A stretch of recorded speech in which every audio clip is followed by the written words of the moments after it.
ಹೇಳ್ತಾರೆ. ಅವರು ಅಮೇರಿಕದಲ್ಲಿ ಭಾಷಣ ಮಾಡುವಾಗ ಶುರು ಮಾಡಿದ್ದೆ ನನ್ನ ಅಕ್ಕ ತಂಗಿಯರೇ, ನನ್ನ ಅಣ್ಣ ತಮ್ಮರೇ ಎನ್ನುವುದರ ಮೂಲಕ. ಇಡೀ ಅಮೇರಿಕವನ್ನೇ ನಮ್ಮ ಭಾರತ ನೋಡುವ ಹಾಗೆ ಮಾಡಿತ್ತು.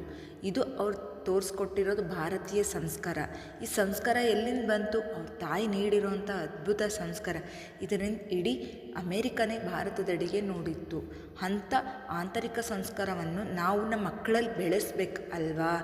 ಈ ಸ್ವಾಮಿ ವಿವೇಕಾನಂದರು ಏನು ಬ್ರ್ಯಾಂಡೆಡ್ ಆಗಿರೋಂತಹ ಏನು ಬಟ್ಟೆ ಆಗಲಿ, ಕ್ರೀಮ್ ಆಗಲಿ, ಚಪ್ಪಲಾಗಿ ಧರಿಸಿದಿರಲ್ಲ. ಅವ್ರ ವ್ಯಕ್ತಿತ್ವ ಯಾವ ರೀತಿ ಇತ್ತಂದರೆ ಬ್ರ್ಯಾಂಡೆಡ್ ಆಗಿರೋವಂಥ ವಿಚಾರ ಧಾರಣೆಗಳು, ಮಾತುಗಳಿತ್ತು. ಅಂಥ ಬ್ರ್ಯಾಂಡೆಡ್ ಆಗಿರೋವಂತಹ ನಾವು ನಮ್ಮ ಮಕ್ಕಳಲ್ಲಿ ವಿಚಾರಗಳು ಬೆಳೆಸಬೇಕು. ಆ ರೀತಿ ಸ್ವಾಮಿ ವಿವೇಕಾನಂದರು ಯಾವಾಗಲೂ ಆತ್ಮಕ್ಕೆ soul is pure, soul is God ಅಂತ ಹೇಳ್ತಾ ಇದ್ರು. ಆ ರೀತಿ ಆತ್ಮ ಒಂದೇ ನಮಗೆ ಮುಖ್ಯವಾದದ್ದು, ಅದು ಶುದ್ಧವಾಗಿರಬೇಕು. ಆ ಥರ ನಾವು